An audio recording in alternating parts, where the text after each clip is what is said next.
بسم اللہ الرحمن الرحیم۔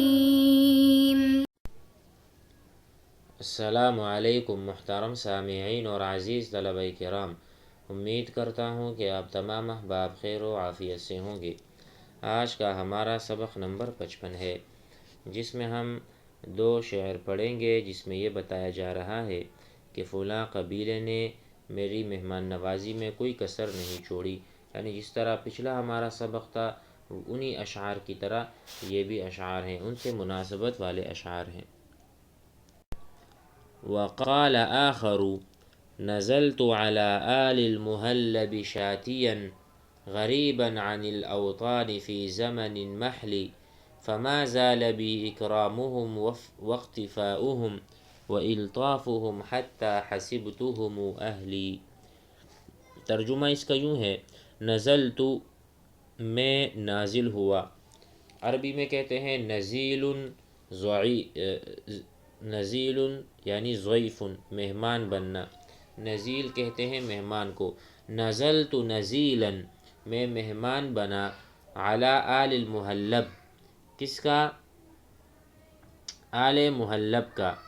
میں مہمان بنا، و شاتین، شاتین سے مراد شتا یعنی موسم سردی میں داخل ہونے والا، یہاں قیام کے معنی میں ہے کہ میں نازل ہوا آل محلب پر شاتین یعنی مہمان بن کر، ٹھیک ہے، اور میں نے قیام کیا۔ غریباً، میں اجنبی تھا، عن الاوطانی، اپنے وطن سے دور تھا، مسافر تھا، فی زمن محلی فی زمن القحط، قحط کے زمانے میں میں آل محلب کے ہاں مہمان ٹھہرا، میں نے قیام کیا۔ غریباً عن الاوطانی کنت مسافراً، میں مسافر تھا، وطن سے دور تھا، فی زمن محلی، قحط کے زمانے میں۔ تو کیا ہوا میرے ساتھ؟ فما زال بی اکرامہم، تو استمرار کے ساتھ، ما زال معنی کان مستمرا، استمرار کے ساتھ وہ میرا اکرام کرتے رہے۔ واقتفاؤہم واختصاصہم، اقتفاء التفحص، کہتے ہیں کہ ان کا اکرام اور ان کا مجھے اپنے ساتھ محسوس کرنا، ان کا اکرامہم، واقتفاؤہم واختصاصہم، وجعلونی مخصوصا، وجعلونی رجلا خاصا عندهم، وانزلونی منزلة الکرماء ومنزلة المکرمین، مجھے انہوں نے بہت اچھا صلہ دیا، بہت اچھا رتبہ اور منزلت دی، بڑا احترام کیا۔ تو کہہ رہے ہیں اکرام بھی کیا اور مجھے مخصوص، وَإِلْطَافُهُمْ، اور ان کا میرے پر مہربانی کی یہ قدر تھی، اس حد درجے کی میری انہوں نے مہمان نوازی کی، حتیٰ یہاں تک کہ حسبتہم اہلی، میں نے ان کو اپنے خاندان میں سے اور اپنے اہل میں سے سمجھنے لگا۔ حسب یحسب، گمان کرنا کسی کے اوپر، مثلا میں نے کوئی چیز دیکھی، میں نے کہا حسبتہ زیدن، میرا گمان تھا کہ یہ زید تھا، کہ یہ زید ہے، حسبتہ زیدن، میں نے اس پر زید کا گمان کیا۔ تو حتیٰ حسبتہم اہلی، یہاں تک کہ میں ان پر اپنے اہل ہونے کا گمان رکھا کہ میرے خاندان میں سے، گویا کہ یہ بھی میرے گھر والے ہیں، انہوں نے میرا اتنا خیال رکھا اور کسی چیز میں بھی کوئی کسر نہیں چھوڑی۔ مزید پڑھتے ہیں، وقال جابر بن ثعلب الطائی وقام الی العاذلات یلمننی یقلن الا تنفک ترحل مرحلا فإن الفتى ذا الحزم رام بنفسه جواشن هذا الليل كي يتمولا ومن يفتقر في قومه يحمد الغنى وإن كان فيهم واسط العم مخولا ويزري بعقل المرء قلة ماله وإن كان أسرى من رجال وأحولا كأن الفتى لم يعر يوما إذا اكتسى ولم يك صعلوكا إذا ما تمولا ولم يك في بؤس إذا بات ليلة يناغي غزالا فاتر الطرف أكحلا إذا جانب أعياك فاعمد لجانب فإنك لاق في البلاد معولا۔ وقال جابر بن الثعلب الطائی، جابر بن ثعلب طائی کہتے ہیں وقام الی العاذلات، کھڑی ہو گئیں میری طرف دیکھتی ہوئی، عاذلات کہتے ہیں ملامت کرنے والی عورتیں، عاذلۃ امرأۃ عاذلۃ ملامت کرنے والی عورت، ایک عورت، عاذلات بہت ساری عورتیں کھڑی ہوئی اور مجھے ملامت کرنے لگی، یلمننی، یلمننی لاما یلومو، ٹھیک ہے، یلومو یلومانی یلومونا، تلومو تلومانی یلمنا، یہی ہے یلمننی جمع مؤنث غائب۔ یقلنا وہ کہتی ہیں الا تنفکو الا تترکو ترحل مرحلہ، وہ مجھے کہنے لگی کہ کیا تو ہمیشہ اونٹنوں پر کجاوا کستا رہے گا اور سفر میں زندگی برباد کرتا رہے گا۔ مرحل کہتے ہیں کجاوے کو، جو ہم اونٹنیوں پر یا اونٹ پر رکھتے ہیں کجاوا، اس پر سفر کیا جاتا ہے، اپنے لیے رکھتے ہیں تاکہ اس پر بیٹھ کر سواری کی جا سکے۔ تو یہ کہنے لگیں وقام الی العاذلات یلمننی، ملامت کرتی ہوئی کہتی تھیں کیا تم ہمیشہ اس طرح سے زندگی سفر میں گزارتے رہو گے؟ تو انہوں نے جابر بن ثعلب نے جواب میں کہا فإن الفتى، کہ جوان جو ہوتا ہے، ذا الحزم وہ ہمت والا ہوتا ہے اور تجربہ کار ہوتا ہے، رامن بنفسہ اپنے آپ کو ڈالتا ہے، رما یرمی آپ کو پتہ ہوگا، رما معنی پھینکنا ڈالنا، رما رجل السہم، رما رجل آدمی نے مارا، السہم تیر کو، تیر مارنا، تو رامن مارنے والا کہتے ہیں فإن الفتى ذا الحزم وہ جوان لڑکا جو ہمت اور عزم اور جوانی رکھتا ہو اور تجربہ رکھتا ہو، رامن بنفسہ اپنے آپ کو وہ ڈال دیتا ہے، جواشن ھذا اللیل، جواشن کا ترجمہ ہے رات کا وسط یا ابتدائی حصہ،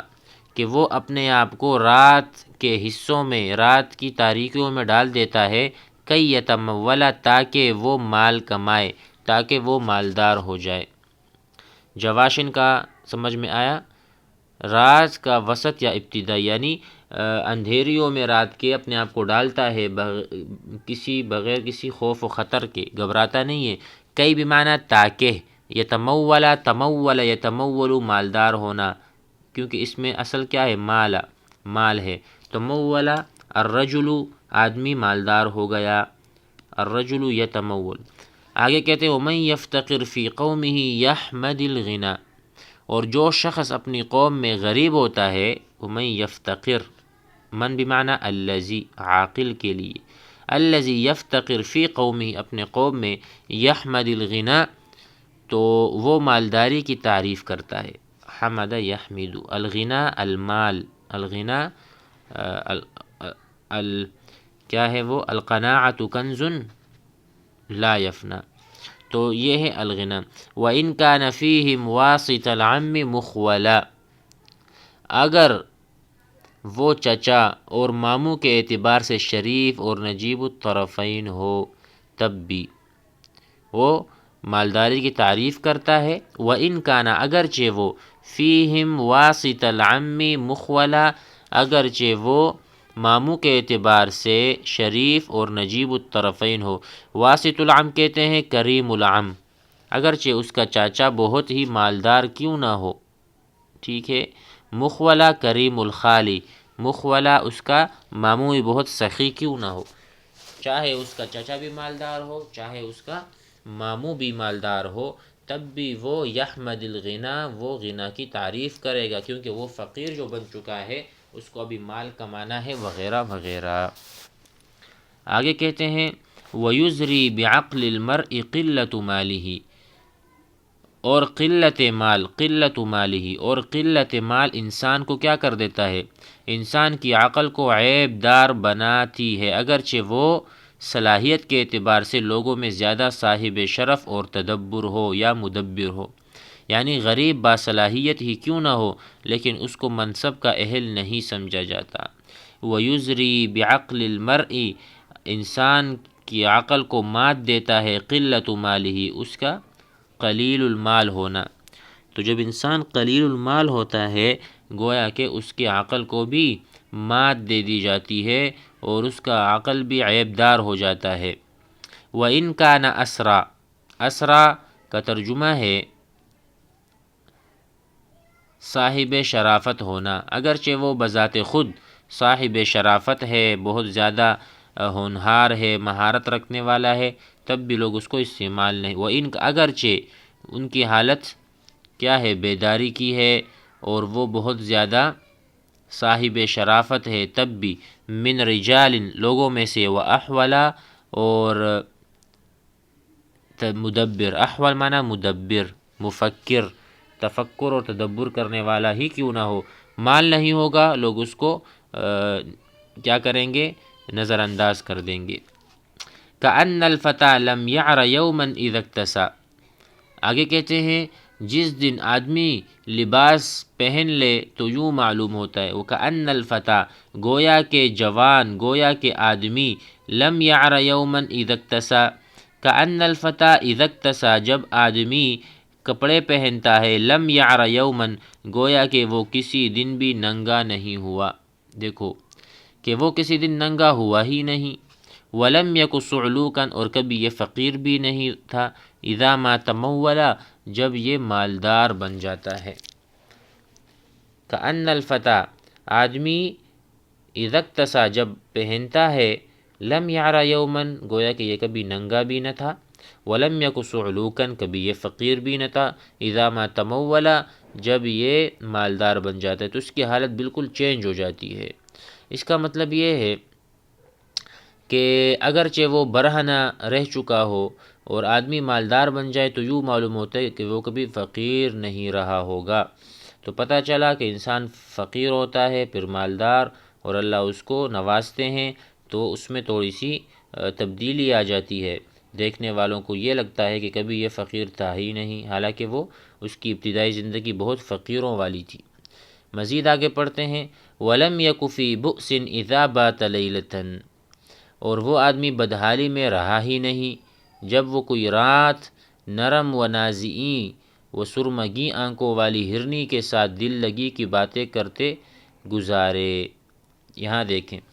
وَلَمْ يَكُ فِي بُؤْسٍ، وَلَمْ يَكُ فِي، یکو اصل میں تھا یکن، ٹھیک ہے، ولم یکن، وہ نہیں تھا، فی بؤس، فی شدت، اذا بات لیلۃ، جب وہ رات گزارتا ہے، کس کے ساتھ، یناغی غزالا، گویا کہ وہ کسی ہرنی کے ساتھ باتیں کرتا ہے، دل لگی کی، ناغا یناغی کا درجہ دل لگی کی باتیں کرنا، عشق بازی کرنا، ناغا یناغی، کأنہ یناغی غزالا، غزال کہتے ہیں ہرن کو، فاتر الطرف اکحلا، اور اس کی صفت کیا ہے کہ وہ نرم و نازنی ہے اور سرمگی آنکھوں والی ہرنی ہے۔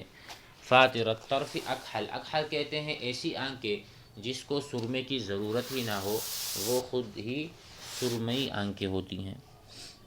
ٹھیک ہے۔ اذا جانب اعیاک فاعمد لجانب،